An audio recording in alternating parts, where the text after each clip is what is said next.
Good afternoon. My name is Hankyung Ko from Radius. I am the ZK researcher. Our mission at Radius is to build a shared sequencer to meet the composability of multiple rollups. One of our core principles to ensure this infrastructure remains free of censorship. We believe that this censorship challenge should be addressed through the cryptographic solution. So today, I'm excited to present a critical component of our work, combating MEV attacks using delay encryption and ZKP.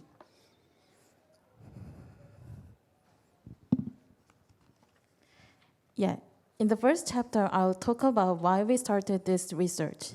I'll be sharing the problem we identified and why we knew it was important to find a solution.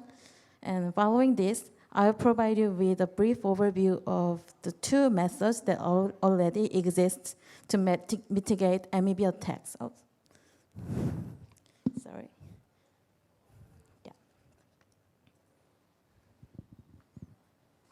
And then I'll introduce our new MEV mitigation technique, SKDE.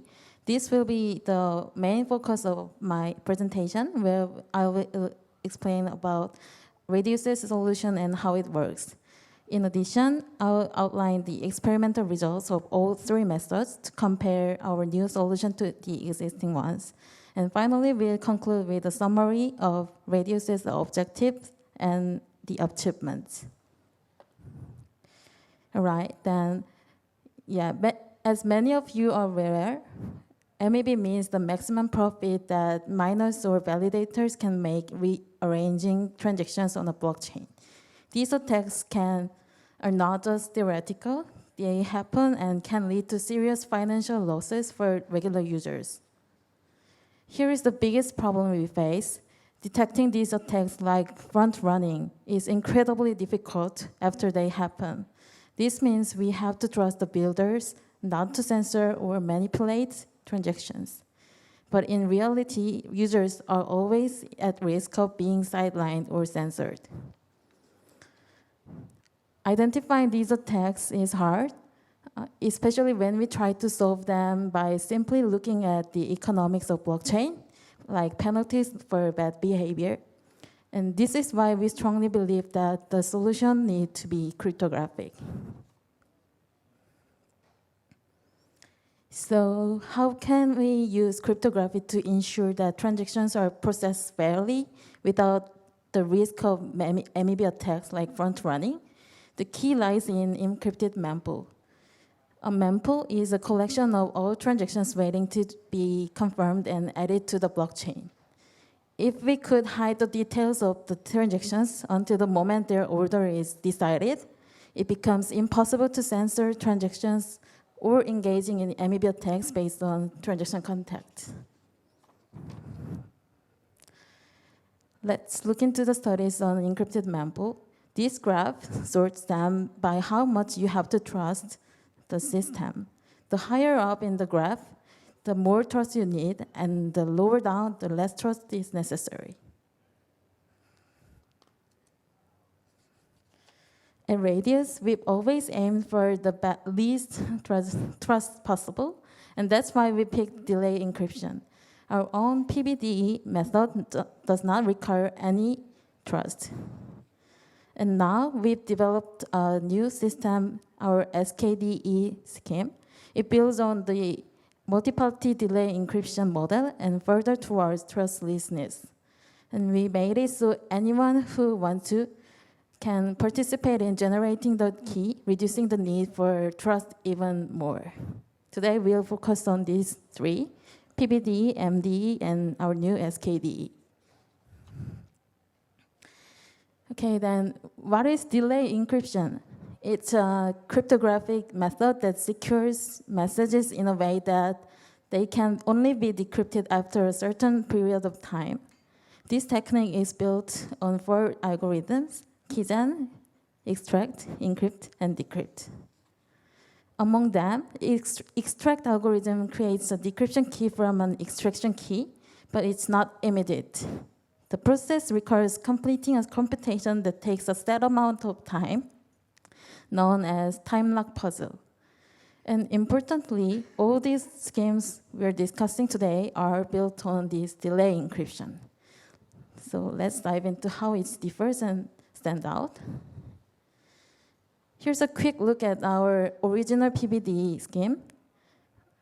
First, users encrypt their transactions using their own generated time lock puzzle. To prove the puzzle is valid, users also send a zero-knowledge proof with their transaction. These encrypted transactions and their proofs go into the encrypted mempool waiting for the next steps. Then the sequencer checks the ZKPs to make sure each puzzle is legitimate and commit to an order for the transaction. It's done before solving the puzzles, ensuring the process is fair and secure. So let's go over the pros and cons of our PBD system. PBD's main strength is that users can fully trust their transactions are secure and won't be censored before a certain time, because the users create their own encryption keys. However, users have to create a ZKP for their transactions, adding an extra step. In addition, the sequencers must solve time lock puzzles for each transaction, potentially slowing down the process. PBD's strength is its trustlessness, but the computational requirements are a challenge we are looking to improve. So MDE brings a new approach which tackles the computational challenge in PBDE. MDE can reduce the burden of both users and sequencers. However, with this improvement, there's a trade-off. Unlike PBD's fully trustless model, MDE requires a 1 out of n trust model. Let's look at how MDE operates and why this is more efficient.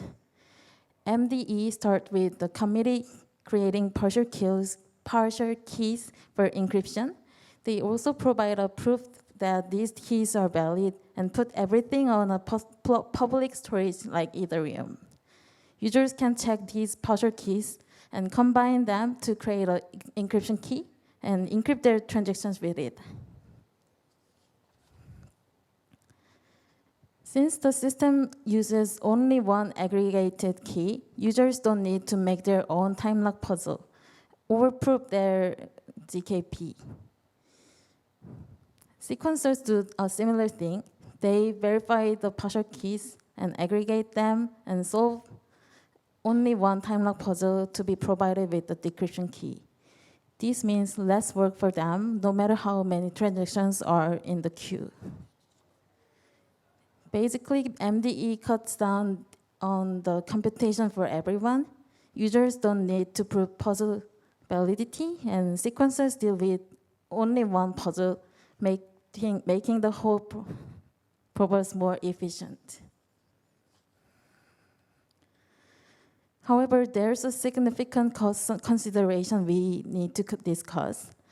Every block cycle, we have to store all partial keys and their proofs for all commit members on a public storage.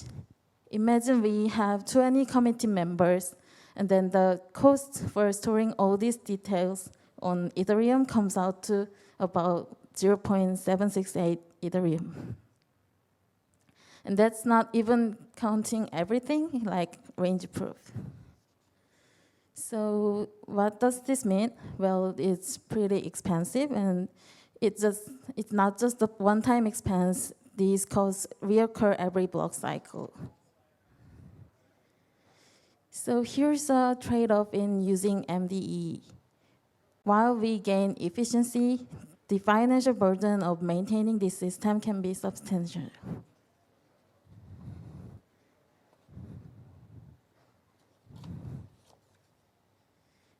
Finally, we are moving to our latest development, SKDE. Our SKDE takes the strengths of MDE, and we also aim to address the trust and cost concerns. Here are the key points we focused on. To minimize the trust assumption, we designed SKD in such a way that if users want to, they can get directly involved in the key generation process. And to handle the issue of gas fees, we brought in a new entity aggregator. So instead of storing every single partial key on the blockchain, we let the aggregator take care of verifying and combining them. To make sure everything stays transparent and verifiable, we use ZKP here. So only the compressed keys can be checked by anyone, and ensuring integrity without the massive data dump on the chain. Here's how our SKDE works. The key generation committee now creates a compression for his partial key and signs it. The aggregator then uses these to produce a ZKP, turning them into an aggregated key. On the blockchain, we only store these compressed keys and the aggregated keys and the ZKP proofs. This setup significantly reduces what we need to put on our public storage, cutting down on gas fees and keeping things efficient and secure. In order to compare the delay encryption methods, we put PBDE, MD, and SKDE to the test. All experiments ran on an Apple M3 Pro, and we used the Halo 2 proving system for PBDE and SKDE. SKDE shines in efficiency, both for users and sequencers. It streamlines the computational process, making transactions more smoother and faster. When we looked at gas fees, SKDE dramatically outperformed MDE. SKDE reduces gas fees to just 1/96 of what they were with MDE, a significant saving. Finally, we are working on improving the aggregator's computation, cutting down the ZKP proving time. Our ongoing research aims to make these systems not only be efficient, but also more secure and trustless. To summarize, Radius provides two options for a censorship-free sequencer using delay encryption and ZKP. PBD is all about making sure nobody has to trust anyone else for the system to work. You can already try it out on our testnet Portico, and SKDE, which was main theme of this presentation, further advances PBDE and MDE. It's easier for users, more efficient for sequencers, costs less to use, and it's nearly trustless.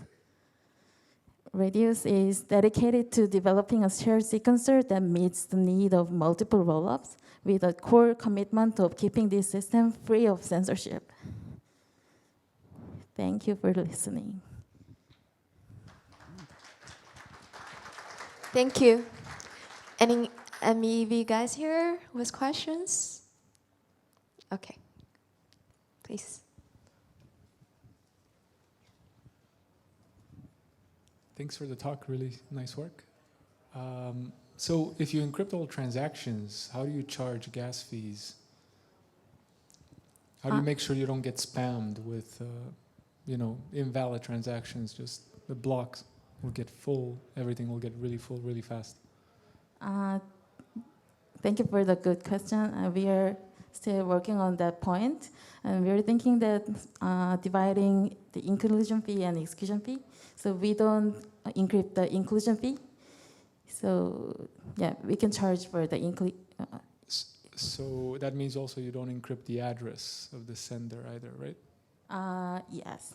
So as a result, you might leak something about the transaction. You leak who the sender is, what the fee is, and potentially what kind of transaction it is because of the fee, which might open you to MEV still. We need to think about that, but I think that the inclusion fee doesn't include that information about that. Not directly, but it leaks something. Like if it's a high fee, you might be able to tell something about what kind of transaction it is. Yeah. Yeah, I think that's a yeah. good point. We need to, thinking that when we, Cool. yeah. Thank you for your question. We have one question there. Thank you.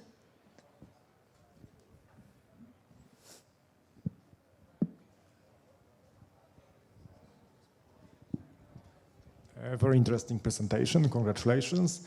I have a question if it's possible to modify your mechanism so that it's only a front-running MEV that is blocked, but you can still do a back-running MEV. Did you think about it? I'm sorry, could you repeat that one more time, please? Okay, so right now you are preventing any MEV. But there is also something like a good MEV, which is a back-running MEV. And do you think or do you plan in the future to enable that back-running MEV? Yes, we are thinking that, and we are currently working on that MEV auction for back running. Yeah, I hope that will be the answer for you. Thank you. All right, I have a quick one. So I'm curious if the clients use Radius, does it mean like they give up or partly give up the governance themselves? I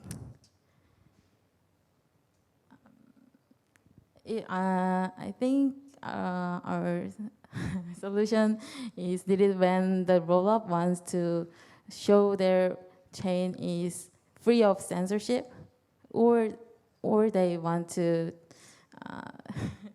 compose their multiple rollups also in free of censorship.